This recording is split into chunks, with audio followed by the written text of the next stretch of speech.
Hello and welcome back to Hammerhead Sports Productions. Please keep watching the videos and please subscribe. It would be much appreciated. Before I do my usual, I will be uploading the Stallions Week 2 full game replay very soon. I just have yet to receive it via email. So probably coming in either tomorrow or the next day, and I'll upload it as soon as I get it. So with that out of the way, anyway. So I know this video is also kind of a little late now. I said I was going to get to some of these videos that I had made drafts for, but I've been so damn busy. So I'm getting to them now, and I just hope a lot of people won't bust my chops about that. So Jameis Winston, he re-signed with the New Orleans Saints on a 1-year, $12 million contract, though he didn't play much last season. He will be competing with Taysom Hill for the starting job of the Saints.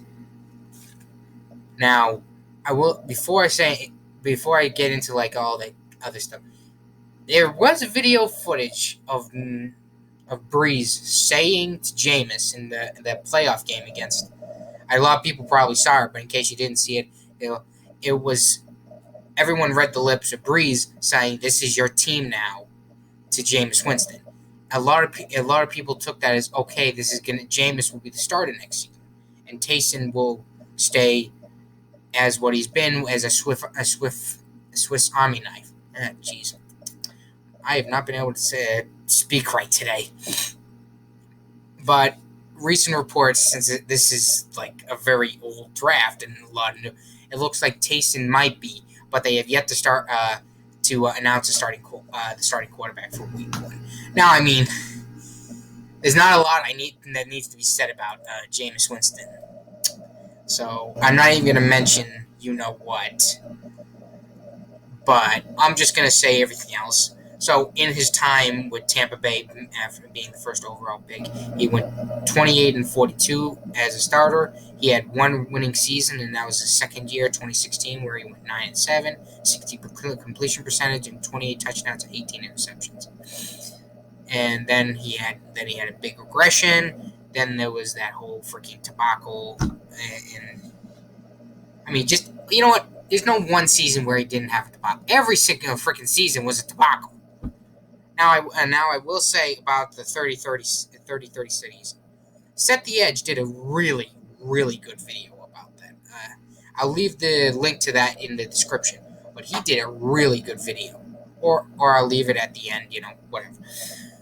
Where he actually did a detailed analysis on every interception in his opinion, but also I think he did a pretty good job. Not of the 30 interceptions he threw, really 19 were real interceptions. But still, that is a lot, and that's pretty bad. But we all know he has talent, all right? No rough, bad quarterback can just go and pass for 5,000 yards. But the interceptions are a problem. He needs to really fix that. Now, he didn't get the opportunity to get into a second year with the Bruce Arians system because the same thing basically happened to Carson Palmer. I think he threw 24 touchdowns and 20 interceptions his first year in the Bruce Arians run offensive system. And somewhat the same thing happened to Ben Roethlisberger. It was more or less just Carson Palmer. But so who knows what kind of numbers he probably would have put in his second year. But I'm wondering, 1 year riding the bench under the New Orleans Saints coaching staff, I think maybe that will help him better understand,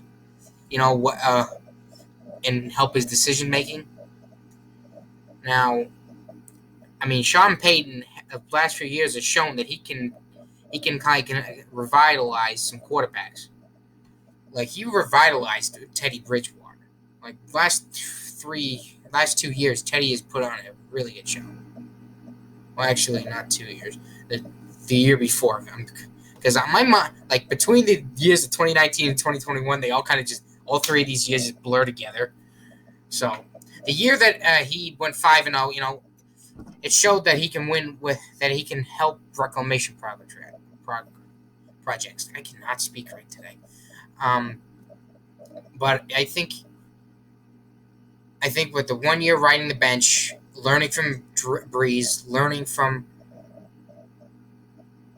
Payton, I think was good for him. And if he does win the job, I think he can definitely help this team go to maybe a 10-6 record. And his numbers would probably a 60 completion percentage, 28 touchdown passes to maybe 12 interceptions.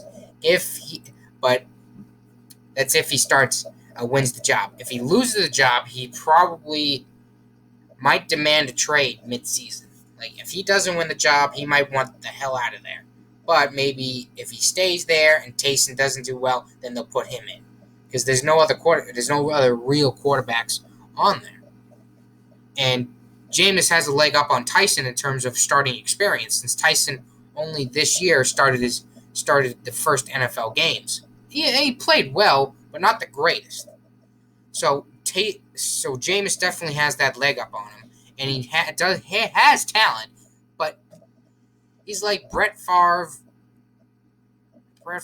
Sammy Baugh, and like Jameis Winston himself, all like mixed into one, and it's just like boom, boom, boom, boom, boom, boom, boom, boom, boom, boom, boom.